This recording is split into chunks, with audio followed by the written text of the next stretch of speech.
fucking up takes time. Been fucking off wrong my whole life, now I'm fucking off right.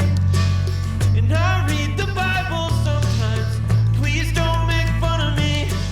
And I've come that they may have life and have it abundantly.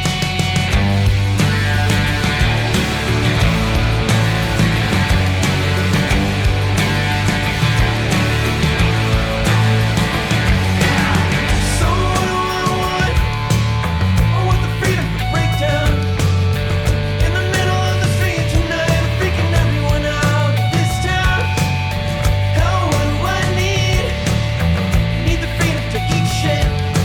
'Cause I'm at the table, but I don't really wanna be here. 'Cause I went to college, and I like the beach, and I love to hate my country, and I wanna fight the hand that feeds me. So I'll pick up my stuff, and I'll leave forever. And I know misery loves company, so let's fuck up together.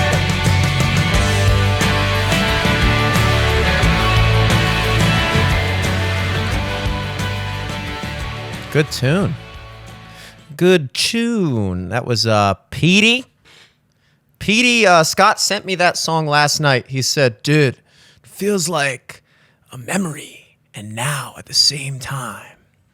That's what Scott sometimes. That's what that's how I hear Scott's voice when he texts me sometimes. I'm like, bro, dude, no way. A memory that I'm remembering right now. The present, which is now. The past, like that.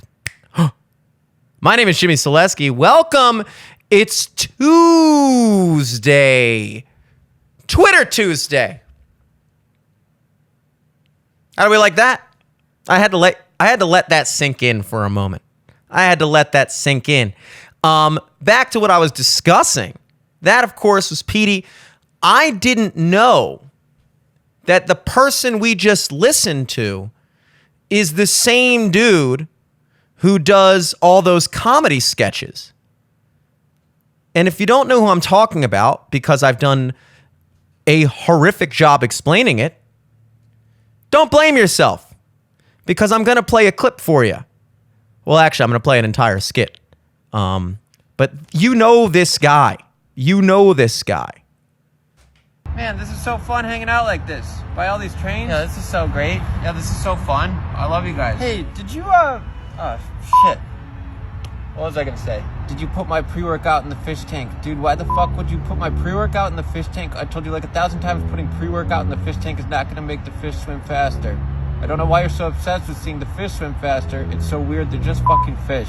Now all the fish are dead, and that's exactly what I said was gonna happen. After everything I've done for you, letting you crash at my place rent-free, and this is how you repay me. I hate you, man, I hate you. No, that's not what I was gonna say at all. Oh, really? Yeah, not even close. Yeah, where did that come from? Did you put my pre-workout in the fish tank? I did, yeah. Dude, why the fuck would you put pre-workout in the fish tank? I told you like 1,000 times, putting pre-workout in the fish tank is not gonna make the fish swim any faster. Why are you so obsessed with making the fish swim faster? They're just fucking fish. It's so weird. Now all the fish are dead, which is exactly what I said was gonna happen if you put pre-workout in the fish tank after everything I'd done for you, letting you crash at my place rent-free, and this is how you repay me? I hate you, man. I hate you. Damn, dude, you nailed it. And you slept with my ex-girlfriend, Molly? How could you? What?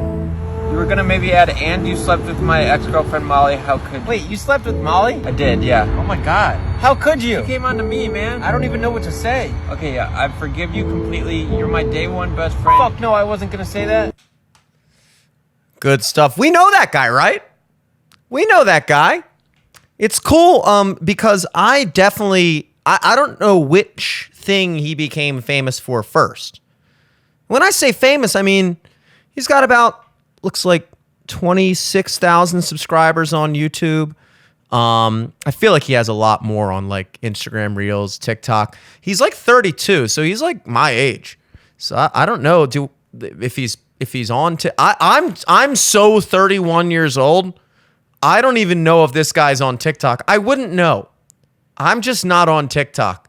I made a pact. I didn't make a pact. I just inadvertently wound up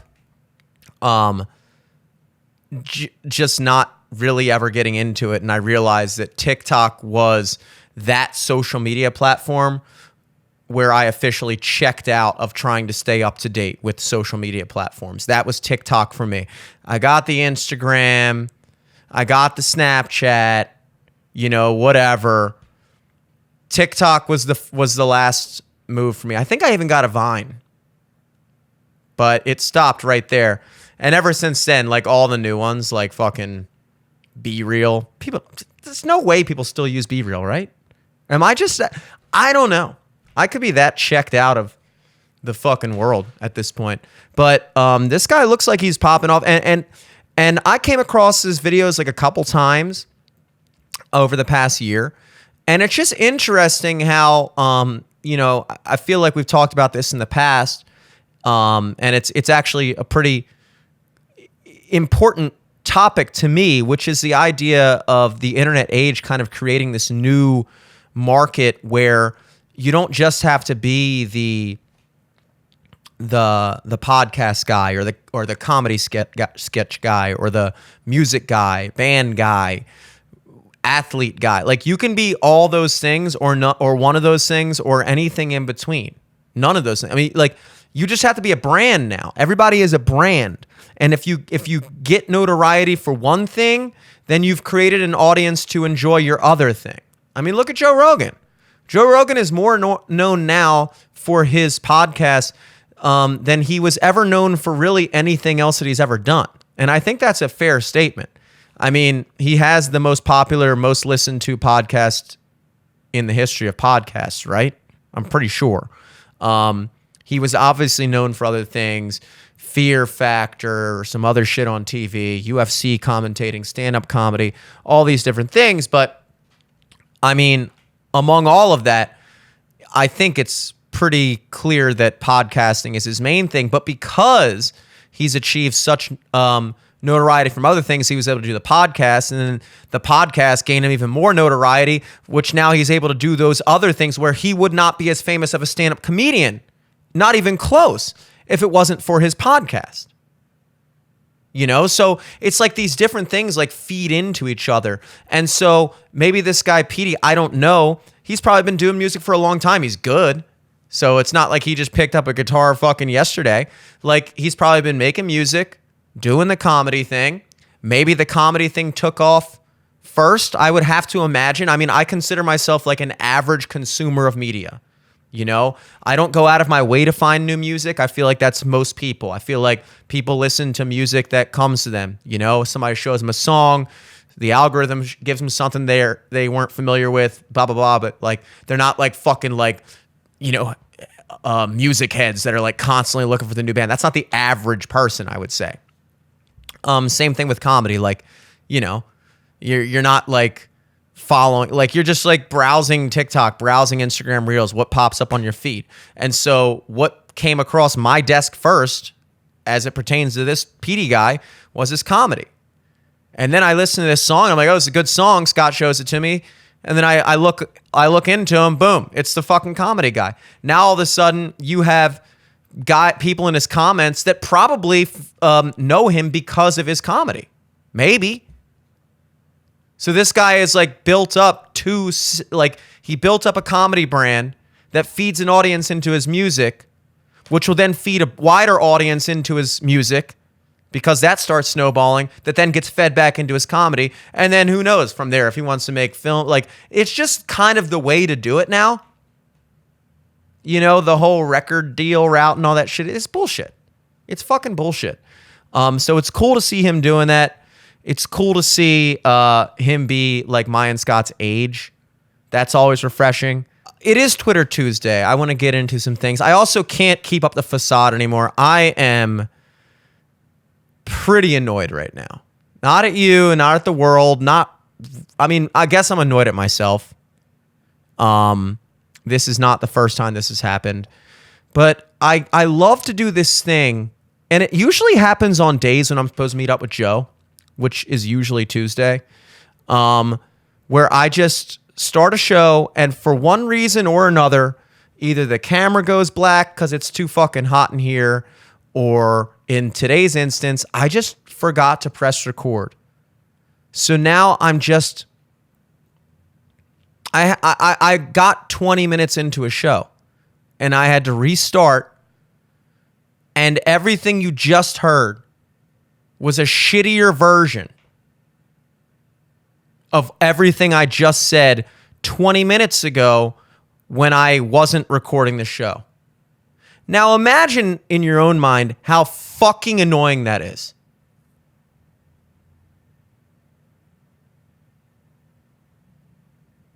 Let it sink in. Are you feeling the frustration? Can you see it? Okay. Moving on. Before we get into the Twitter talk, I do want to say one more thing about Rogan that is relevant to now, which is Rogan's back on YouTube, baby. Woo! Let's go! That's right. That's a big deal, dude. At least I'm pretty sure he's back on YouTube. I haven't really looked into it at all. But I feel like the fact that I saw an entire Katt Williams episode posted the other day. I think Dan Soder was on more recently, that or some other guy who looks like Dan Soder. There's like a genre of late 30s white guy New York comedians that all have the exact same body type and profile. So it was one of those guys. They're funny. I'm not saying that, but it's a brand for sure. So one of those guys was on. And I think I looked into it maybe a little bit, and I think I heard somebody say like, oh, they decided not to re-up. Spotify ended the deal, this, that, the third.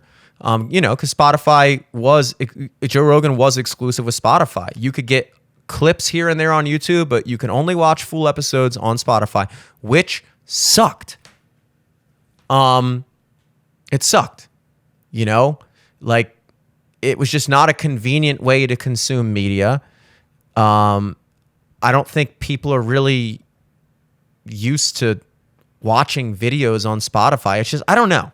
I don't know. Spotify's another one of those apps that I checked out. I'm a Pandora guy. I genuinely think the algorithm's better. Spotify's good for like creating your own playlist, but like, what else is good for listening to music you like? Literally any website. Like I can go on YouTube right now and pump and turn on any song I want for free, really. Spotify, you can only listen to the song you want if you pay for premium. Otherwise, it'll just play you something, which just sucks. I don't know. I don't get the obsession with Spotify, but I'm not going to get into that right now. I talk about that enough. If you consistently listen to this show, you're going to get your fair share of my thoughts on Spotify versus Pandora.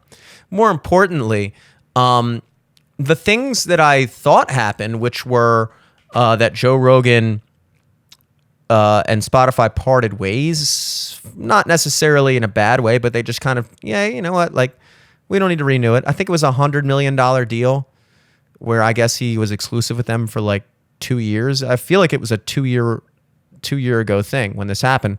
I went ahead and looked up an article. This is from Variety. So Variety, of course, known for having various articles. I don't know why they call it that. Variety.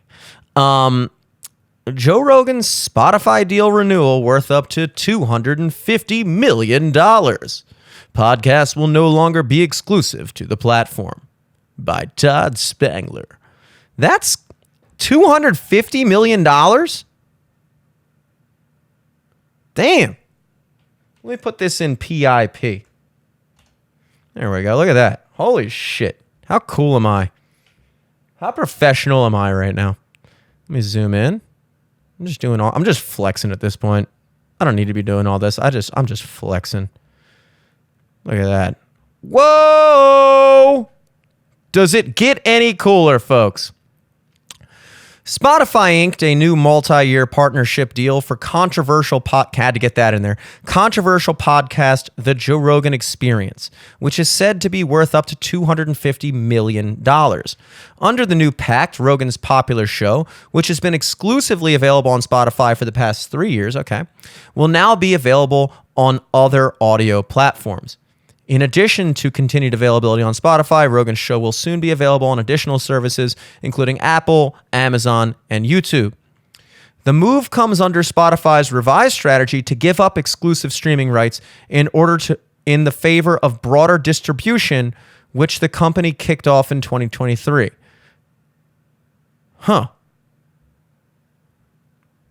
Spotify said it will work closely with Rogan and his team to continue to maximize the audience of the show across platforms. Okay. Under the new pact, Spotify will handle distribution and ad sales for the podcast. Rogan will receive a guaranteed minimum fee from Spotify, as well as a cut of advertising revenue. Joe Rogan Experience became exclusive to Spotify under a 2020 deal, which sources confirm was worth more than $200 million over the past 3.5 years. Where am I getting $100 million from? I feel like that was the number everybody was saying.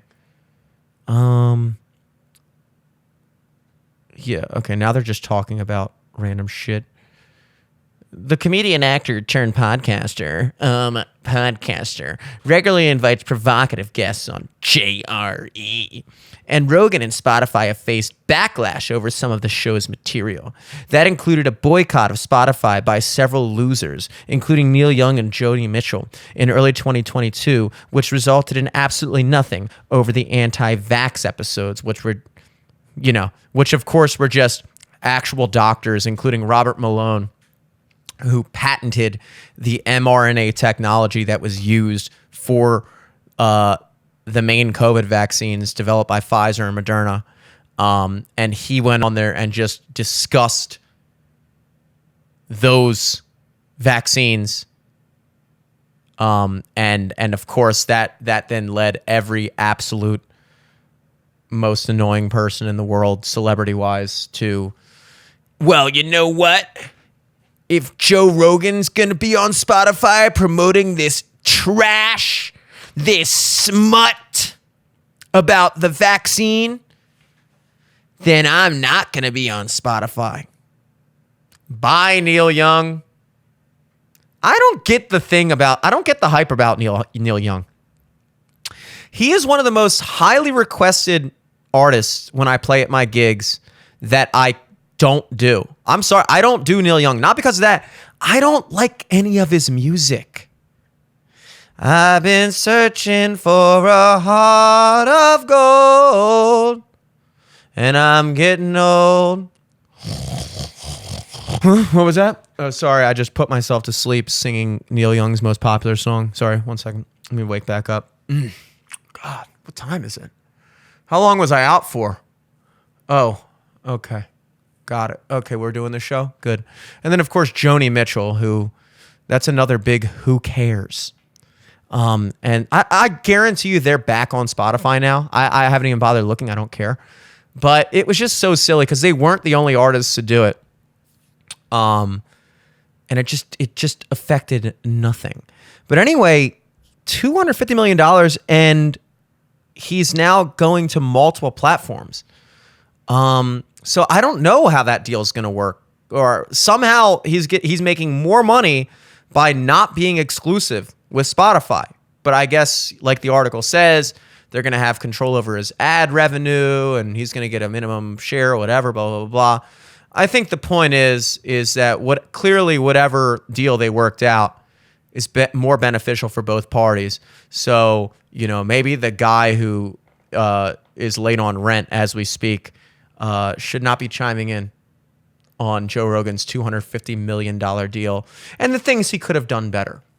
Joe, if you need my help, I have a studio with no bathroom, and I was thinking, maybe you could work up these numbers a little bit. No, I'm not late on rent. It's due tonight. It's due tonight at 11:59 p.m. Give me a break. I mean, geez. Would I have to pay it more than a minute before it's due? What am I fucking... Where's the fire? Was this a race? The rent race? No. I'll get it to you 1 minute before you charge me a late fee, and not a moment sooner. Fucking charging you interest on holding it. Anyway, but yeah, so that's cool because this means I will now be watching Rogan. It seems like his first big debut back on the tube was the episode with Katt Williams, which was, I guess, everything we thought it would be. Not really. I think it was better than what... No, I think it was the level that I thought it was going to be, but in a different way. Because Katt Williams first got into the public light this year. There's two people that are absolutely thriving this year, killing it, putting up numbers this year. And those people are Katt Williams and Sydney Sweeney. Sydney Sweeney is absolutely crushing it. I can't turn on my phone without seeing her. And I'm not mad about that, but it's just the case. Katt Williams is like the boy right now. When he did that Shannon Sharpe interview a couple weeks ago, I think it was probably a month ago at this point or something, he just came at everybody's throat and he was calling out shit. He was a little sauced up on the cognac, keeping it real, calling out Cedric the Entertainer, calling out Tyler Perry, calling out everybody. He even called out Joe Rogan's crew a little bit. Not for the same shit he was calling out other people for. He just kind of called out some of Joe Rogan's friends just like as not being funny and just kind of like riding the coattails of Joe, which I think is fair. But hey, what else is the point of having a squad? You know, sorry, my squad rocks. And I think the question on everybody's mind was, when is Katt going to do Rogan? I mean, it's that simple. Shannon Sharpe is one thing. No disrespect to Shannon Sharpe. I thoroughly enjoyed that interview. But I think in the podcasting realm, the long form realm, Rogan is king, right? You got to go on Rogan. If you have something to say, you take it to Jay. JR, Sean Kingston, your way to beauty. Sorry. But that's what we were all waiting for. And it finally happened. Now, it was a different interview in terms of its complexion, not skin-wise. It was different complexion-wise as well. Shannon Sharpe and Joe Rogan, significantly different complexions. But the interview itself was the tone. Whereas during the Shannon Sharpe interview, it was more alcohol infused. They're sipping cognac. I believe Shannon Sharpe's personal cognac. I got to get more into cognac. It unfortunately doesn't appear to be as much of a white guy thing as I wish it was. Ivan Martin, shouts out Ivan Martin, bought me or traded me some E&J brandy because I was drinking some white people shit, Evan Williams bourbon, and he was drinking some black people shit, E&J brandy. And I said, yo, I'll trade you so you can sip on that. You can sip on that white boy, and I'll sip on that black shit. And so we traded up, and I really enjoyed E&J brandy. And I also liked it because it was like Eric and Jim. So I saved it for the studio. Anyway, we're talking about fucking Katt Williams here. They were sipping some cognac. Katt's letting loose on Hollywood as a whole. Just coming at everybody's throats. Then you go on Rogan. It's a different vibe. Now we're smoking some weed, getting maybe too high, but it was fine. And we're talking about aliens Ancient aliens. The only thing scarier than an alien is an ancient alien. And that's what we're discussing. We're talking about the world wonders. The wonders of the world. The pyramids. The emerald tablets. King Ramses.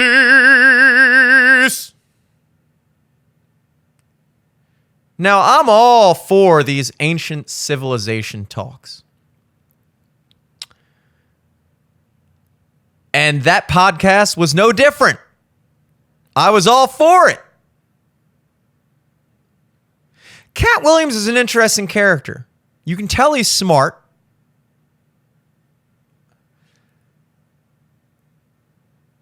And you can tell he's not full of shit, but he does kind of talk like someone who is full of shit. It's weird. It's hard to get a straight answer from Katt. If you say something, Katt's always got something. Katt's always got something to say. You have never once caught Katt. He's uncatchable. The uncatchable Katt. If Katt says something like, sometimes you just need to locate the information, and nobody's telling any stories. Nobody's disagreeing with anybody. That's not a good Katt Williams impression, like, of his act, but that was not a bad Katt Williams impression on Rogan. Very mellow, keyed down. Katt Information Williams. Information, please. Oh, he's got it. And I've been becoming more and more open to this ancient civilization talk. I think my main hang-up as to why I've never gone completely whole ham on it, whole hog, is I'm having a very hard time incorporating the idea that on this planet there existed civilizations that were as advanced or more advanced than we are now, that have since been completely wiped off the face of the earth by some natural disaster or whatever. I just don't know how I feel about that. It seems to me like if there were a society that was like as advanced as we are currently, like would like that, you would imagine that they would have built cities like as big as New York City, skyscrapers and roads and cars that are like as good or better. I mean, look, I'm not saying that they would have had the exact same inventions as us, but I feel like their mark would be more easily located. Like, okay, the contention is that this massive worldwide, really a flood. I mean, like they tie in the biblical stories to this, Noah's Ark. You know, these are historical things. So this massive event occurs that they believe may have been a flood or a cosmic event or whatever. And it annihilates the civilizations, the advanced civilizations that existed on this planet at the time.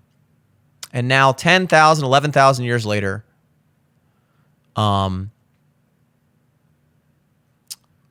wouldn't there be some more traces? Like 10,000 years is a long time ago, but it's not so long that like if there was a city like the size of New York City, we would have found a subway by now, right?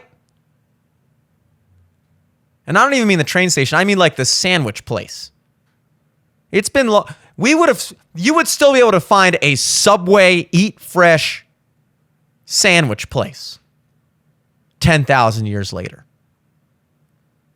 Much less skyscrapers, spaceships, whatever the fuck else was going on.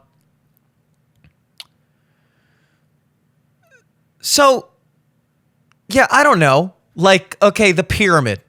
I'm not trying to hate on the pyramid here. It's not why I come in to this studio every day is to hate on wonders of the world. Oh boy, I wonder what Jim thinks about the Great Pyramid of Giza. Oh, don't get him started on the Great Pyramid of Giza again. I like the pyramid. I've never seen it in real life, but I like it. I'm sure if I saw it, I would be happy to be there. But this is used as evidence that these civilizations that existed prehistorically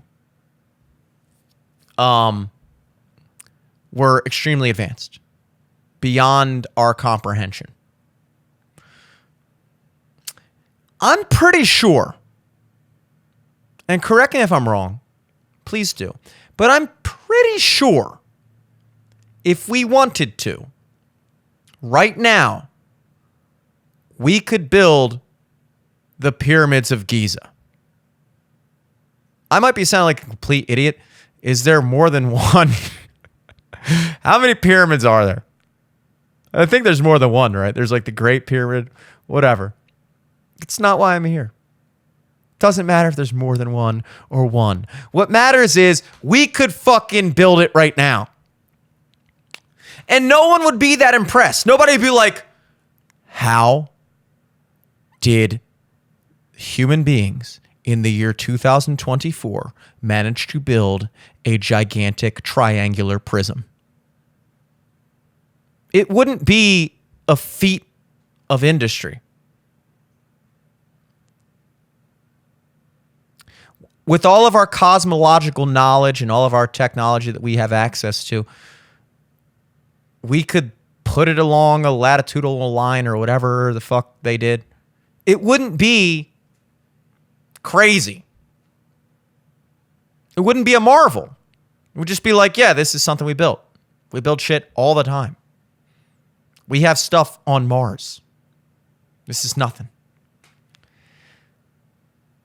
That's not to take away from the marvel that is the Great Pyramid. But when people go so far as to say that these societies were more advanced than us,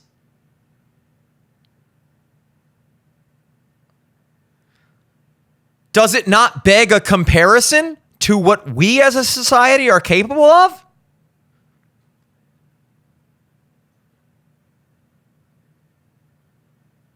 I feel like if you're gonna come up to the big leagues of civilization, then you got to be willing to go to bat with the big boys. And the big boys are flying planes. I don't want to hear about some Egyptian glider, Joe. That's cool. But it ain't a Boeing 747. Like, what are we talking about here? You know what I think? Since I'm not high as fuck, I think that humans may have been evolving in a slightly different direction prior to this massive event that annihilated civilization as we knew it. And they may have had access to knowledge about the planet, the universe, the solar system, like intuitive knowledge or like just a different way of understanding the world around them that we do not have now. So they weren't more advanced than us, but they were advanced in a different way. The knowledge that they would have had to have access to in order to build the pyramids the way they did, in the location they did, the reason why that fascinates modern society is that we cannot fathom how they would have possibly known any of the things that they knew with everything we can tell about them. And that's why people have gone so far as to speculate that aliens visited. Now, look, I hope that's true. I genuinely do. I think it would be so fucking lit if at some point in our lifetime we prove the existence of extraterrestrial beings. I would call it a life. Chalk me up, baby. That's a dub. I lived through the time when we discovered real aliens. Not a fucking frozen dust molecule on Neptune. I'm talking fucking aliens. I'll take anything. I'll take like a protozoa. I'll take like a single cell organism. I mean, I'd obviously prefer like a cartoon character looking alien from like, Futurama. That would be ideal. Like if some fucking actual dudes from the planet Zargon visited us, that would inarguably be cooler than like scientists have located a small piece of shit on Venus that we believe could have been life or could mean life. Like, great, dude. Great.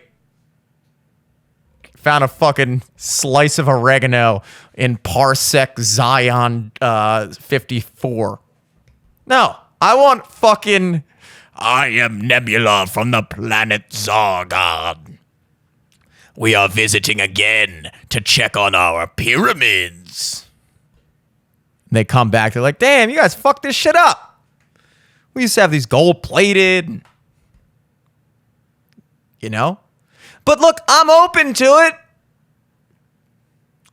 But you're going to have to come with something better than that.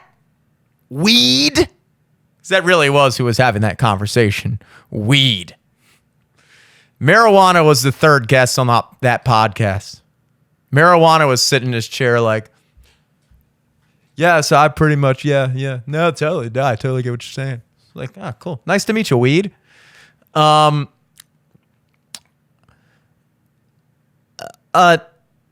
There's a lot of things to think about here. When I say knowledge that we don't have now, I do believe that there are some fundamental forces in our universe that, or just fundamental like understandings of, I don't know, fucking, there's no way to say any of these words without sounding like a complete, like I'm a vegan. How do I have this conversation without sounding like I don't eat meat or dairy? Just an understanding of like energy and vibrations and just forces of nature, ley lines, magnetics, things like that. That, like, they obviously had this innate connection to the universe and an understanding of what was going on around us. The constellations, the stars, the planets. Like, how the fuck do you, like, that is crazy to think about. Did they even have telescopes? How the fuck do you look at the sky and go, see that thing right there? Yeah, no, that thing right there. No, see that thing, that's not even a star. That's a planet. That thing's on fire. That thing's not, though. That thing actually, like that one dot right there, that's actually basically the same thing as what we are here. This is Earth. By the way, Earth is a ball. We know that somehow. And all the other planets are too. And we rotate around one singular star. That's the sun. All those other things, though, see all those dots that we see at night? Those are like bigger than the sun. And there's like millions and millions of them. How the fuck did they know this shit? There was definitely some level of fucking something going on. I mean, you look at the night sky and you might as well be looking at abstract art. I mean, you look at like a constellation and shit, you're like, damn, that does not at all look like a bear. They really didn't have a good concept of what shit looked like. They might have understood the solar system, but they did not understand what a bear looks like. See that? That's the Big Dipper. And that's the Little Dipper. Also, it's a bear. Ursa Major, Ursa Minor. What are you talking about, dude? See that? That's a worrier. Is it? Is it? So they could have spruced up a little on that. But overall, I just think it's an interesting thing to kind of look into. I'm all for this ancient aliens theory. I hope it's true. I want to know more about the Anunnaki and their mining of gold on our planet. I want to know more about how they helped the Egyptians build the pyramids. You know who doesn't want to know more about that? The Egyptians. The last thing they want is to be told that their prize monument could not have possibly been built by them. That's kind of a slap in the face, right? Like, nobody's going into Greece and being like, how the fuck did you guys do this? Oh, we built it. Yeah, right. Yeah, right. I would sooner believe that fucking aliens came from outer space and built this as a universal beacon point for galactical navigation and mined our planet for resources to protect them. They're like, are you sure? Because we built it. It's like a giant triangle. Not buying it. Not buying it. Egyptians, try again. This has alien written all over it. Psych, nah. I'm all for it. I'm all for it. You know, then again, there is something interesting about just how old the Earth is and how much could have, not just could have, but how much has existed on this planet since its birth. One of my favorite factoids about time, something we can all kind of relate to. The Stegosaurus, the dinosaur, the Stegosaurus, was as old to the T-Rex while the T-Rex walked the earth as the T-Rex is to us. Does that make sense? So think about how long ago the T-Rex seems right now. Like, we're here, T-Rex is like, what, a couple million years ago? When the T-Rex was walking the earth, the Stegosaurus was longer ago than that. The Stegosaurus is more ancient to the T-Rex than the T-Rex is to us. That's how fucking long dinosaurs roam the earth. And that's just the dinosaurs. That's not even counting the fucking organisms, animals, plants, and everything that existed before that. And then you have the mammals, which is another millions and millions and millions of years of evolution. We don't fucking know what the hell is going on. Speaking of the pyramids, by the way, when Julius Caesar was alive, the pyramids were older to him than Julius Caesar is to you right now. Julius Caesar was walking around, what, like fucking 3 AD or something? I don't know. 101. Like a couple thousand years ago. The pyramids are more than were more than a couple thousand years old at the time Julius Caesar was rocking out. So those like little tidbits about just time make us realize that, like, dude, we only have recorded history for a very, very small blip of how long life has existed on this planet.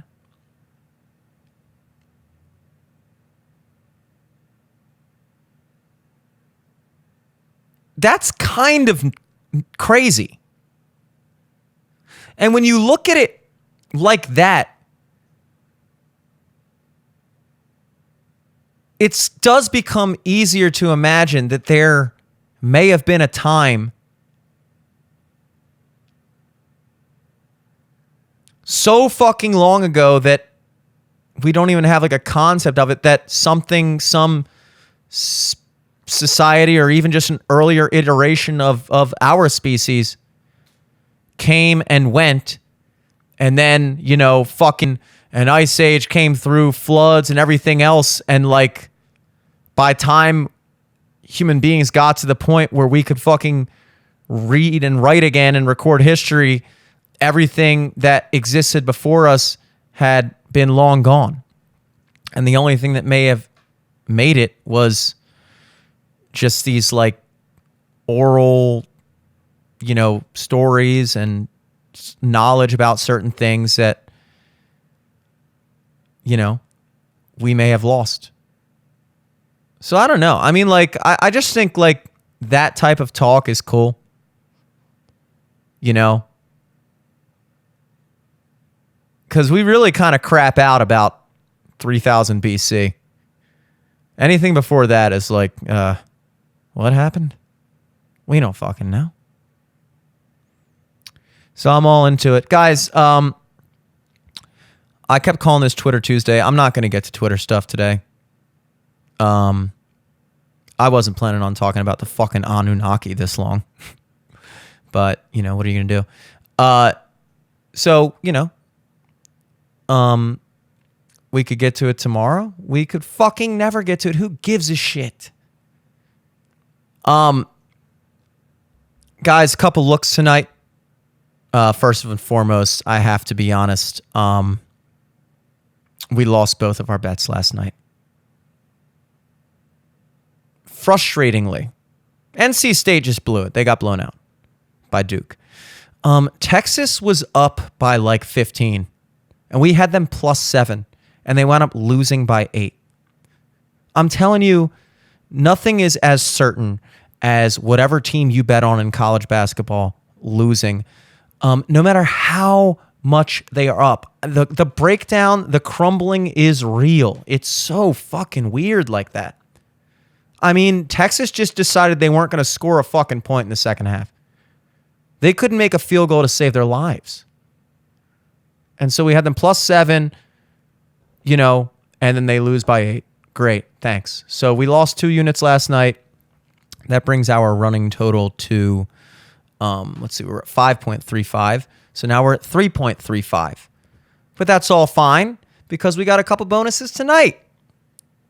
First and foremost, the DraftKings Clash in the Court game is that 50% bonus. That's going to be for Alabama at Florida. Last I checked, Florida was like -1.5 favorites, actually, because Alabama actually has an injury of sorts. So, but it seems questionable. I don't know if he's going to play or not. I'm actually going to check on that right now. Great. So it actually looks like Florida is sitting at as a -2.5 point underdogs right now. That might be a little rich. I'm not sure. I would just settle for the money line here, Florida money line. That seems fine. I mean, you put a 50% boost on it, it's probably still going to be above +100, which is fine. And that's fine. So that's what I would do. I don't know about the -2.5. My model has them as 2-point underdogs. I know this injury is a thing on Alabama. Also, I'm not certain if he's been confirmed out. So the guy could still play, in which case the lines could drastically switch. But in the meantime, it just seems like, you know, why not just take the money line? You know, it's 2 points, and it doesn't really change the payout that significantly. Also, NBA MGM boost, I believe something percent, 33% or something like that. Popping on the Pistons tonight. That's right, the worst team in the NBA. The Detroit Pistons are playing the Miami Heat. They're 11.5-point underdogs last I checked. Let's double check what they are now. Pistonos. Oh, yeah, 11. Yeah, Pistons plus 11. That's like exactly what my model's showing. Like, I think my model's saying like 10.5. Tyler Hero's out for the Heat. They got a couple other dudes out. So the Pistons kind of have a full squad going right now. So I think that's a slight edge to them. Yeah, I like plus 11, plus 11.5. So if you can get something like that, put the boosts on it, do it. I'm actually more confident about that than the Florida bet. So remember, we always have those Fanatics boosts available. And I like to soup up my bets with that. I would say soup up this one. So pop your unit on the MGM Pistons plus 11.5, 11, whatever. And then throw those Fanatics boosts on it too. And then we also have Florida money line. And best of luck to us all. Happy Tuesday. I know this has been quite the show, but it's a long week ahead of us still, folks. Till next time, take it easy. Peace.